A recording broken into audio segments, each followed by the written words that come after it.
Got it. Boom. You got Hi. it. Okay, I got you. Welcome to the podcast, Marty. It's a pleasure to meet you. Absolutely. No, it's good to be chatting. I look forward to it. For anyone who doesn't know you, who do you say you are?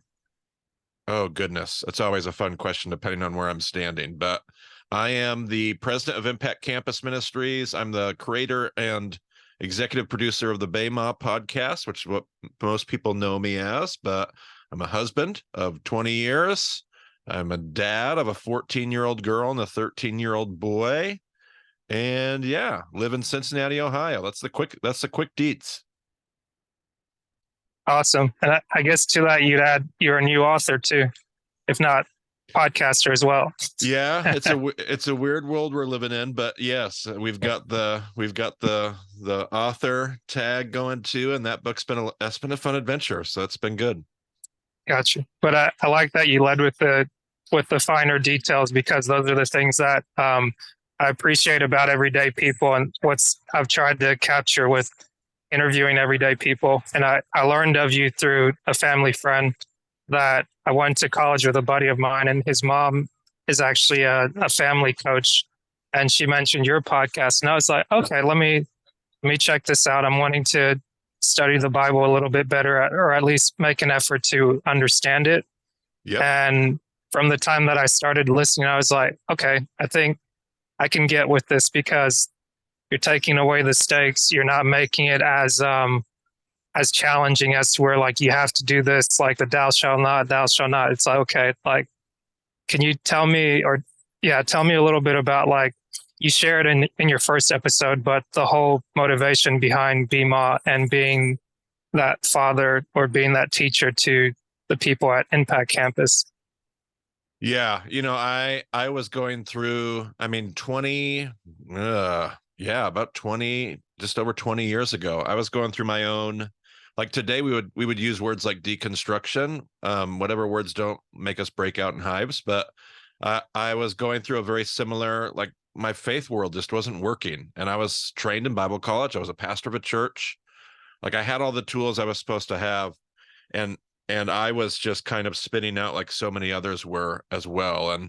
And part of what helped me was somebody asking me to consider looking at the world of the Bible through a more historical, contextual, like this.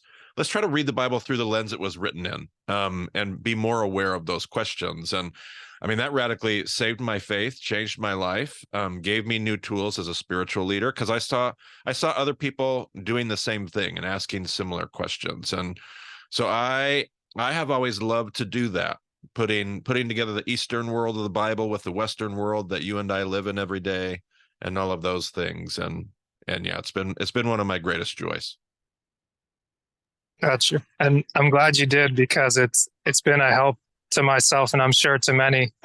It's probably not the first time you're hearing this. No, but every time I try to just really have a lot of gratitude that the things that we create and the tools that we put out there are a helpful resource. They're going to be far from perfect. We need to remake some of our first episodes and go back. But that's the nature of things, is we're always learning and evolving, and that's a part of the journey too. So yeah, anytime I hear that stuff is helpful for others and that they're able to see Jesus a little bit more clearly because of what we do, that's it. That's what we're doing. Gotcha. And recently having a sabbatical for yourself, what was that rest period like? Because that's one of the things that really stood out to me. And going back and listening to the first episodes and being like, okay, you start with the rest, not your production, your need to make bricks, but to actually reset and to be like, the story is good. You are good no matter what story's been told about you or what you've been told your whole life. Yeah, that idea of Sabbath and rest and sabbatical is such a prominent idea for our body of work. It's a big part of Impact Campus Ministries, the organization that I lead. We try to be really, really good at sabbatical. We try to be really, really good at Sabbath. And so that was one of the things that I was looking forward to, and it was wonderful. It was great as a time of renewal, and it did the trick when it came to kind of refreshing my soul. I did not come out of sabbatical. I think sometimes if we've ever done sabbatical or we watch other people, we think, okay, we have to come out of this with something super profound and obviously I'm getting the question all month this month, how was sabbatical? What'd you bring away from it? And I don't have a list of anything super profound other than just I found some space, some margin, some time to just be with Jesus, to let my soul be refreshed and renewed. And then I was ready to kind of come back to work. I was glad for every single day of my sabbatical, but then I wasn't dreading like, oh, I wish I want to do this forever. I don't want to go. No, I was good. It kind of recharged those batteries. And like you said, on the front end, not the back end, we weren't recharging from the last 6 years of work. We were recharging to make sure we were ready for whatever God has for us in front of us, not behind us. And so, it was beautiful. Yeah. And that definitely makes a game changer, because I'd say within this past year, really taking away more things and really honing in on enjoying that rest. And today, taking the day off of work and be like, I'll do this weekend trip, and not really expecting anything to come out of it, but really immersing myself in it. Went ahead and parked and set aside the time to say, okay, you put in 60 hours last week. Yeah. You can put in a little less this week. You already covered your bases. You got the approval you need from your boss. So there's no judgment in it. And even when I put my foot in my mouth, so to speak, it's that, all right, I don't have to control the end all be all situation. It's going to be okay. Like, I'm going to do my best to trust the story. Absolutely. Yep. That's it. That's the posture that we keep getting invited into. And it's not a light switch we flip, but something we learn over time. That's for sure. I definitely agree with you. And one thing that I came back to, it's like the, I think episode number 3, when you speak on knowing when to say enough and understanding how would you say, how to appreciate desire for what it is, but not to overindulge in it. What's your thought on that present day, especially coming off of the rest period and kind of seeing the abundance of like being able to travel, being able to take in family time and things like that, and seeing what's next? Like, do I do too much work? How do I actually appreciate my desire? Yeah, it's been such a journey for 20 years. I started where so many of us start, with this kind of consumeristic addiction to desire and consumption. So we do that, and then we kind of learn, and your eyes get open to that part of it. And you're like, okay, I want to get rid of that. So then you kind of like chuck off desire, and you kind of have this almost hatred of it. And then you realize like, well, that's kind of impractical and not even what the scriptures are really. So desire has its place. Then you kind of put it back kind of in its place. And it's just been this continual evolution of coming to grips with the bad parts of it, but then learning how to embrace the parts that do belong, like fear. There was a long time there where I was like, well, there's no place for fear. And then over time, you listen to these wonderful teachers say, well, there's a place for fear. It needs to be riding shotgun. It just doesn't need to drive the car. It needs to be along for the ride, because it's going to keep you alive. It's going to keep you informed, but don't put it in the trunk and act like it doesn't exist. Acknowledge it, just don't give it the keys and the steering wheel. And so those are things that I've really appreciated. During my sabbatical, I learned this spiritual practice from the Ignatians, from the Jesuits. And Ignatian spirituality has this teaching about, they call the principle and foundation. And one of the tenets of this is trying to teach what they call holy indifference. And this idea that everything, good things, bad things, everything is this passing part of a world that God's created. I am fine just as I am. That idea of trusting the story, no matter what comes, good things, bad things, not trying to hang on to and cling to the good things, but also trying to appreciate the good things. And somewhere in the midst of all that sits desire, and the desires that we have, and being able to recognize like, okay, that is what it is. And we're going to be just fine. I can also let it go the moment that I need to, and we'll be just fine then as well. That's a great point. I was actually wondering about what to do with that, and that analogy of having fear ride shotgun. I'm like, I don't know what to do with it, because it's like there's that whole analogy like fear is false evidence appearing real. But then it's sometimes if you're going to do something you really care about, there is that feeling of what if this doesn't work out? Like, am I really going to put my eggs in one basket and be married? Am I going to commit to Yep. this goal? Is like, Yep. how is it going to work out? And it's like, you don't Yeah. know. You just got to go with Yep. it and not act like some things could go awry. It's like things do, but you don't plan for them to go awry. But at the same time, you don't also blindly just be like, oh, nothing's going to happen. Nothing's going to happen. Like nothing bad.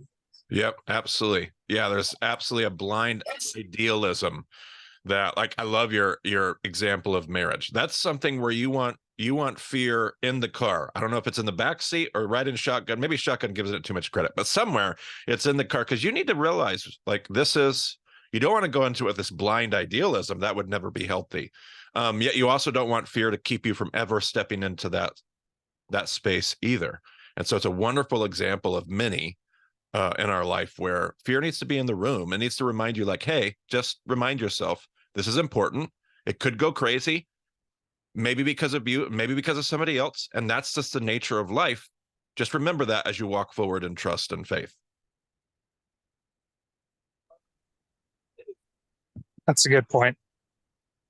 I guess as you've released your new book now, which is really, I started listening to the beginnings of it and seeing that it's almost like a summary of BEMA and seeing how many seasons that podcast has spanned. I'm still in the first or the second season, kind of going through the Old Testament. I think coming up to the book of First Samuel, actually.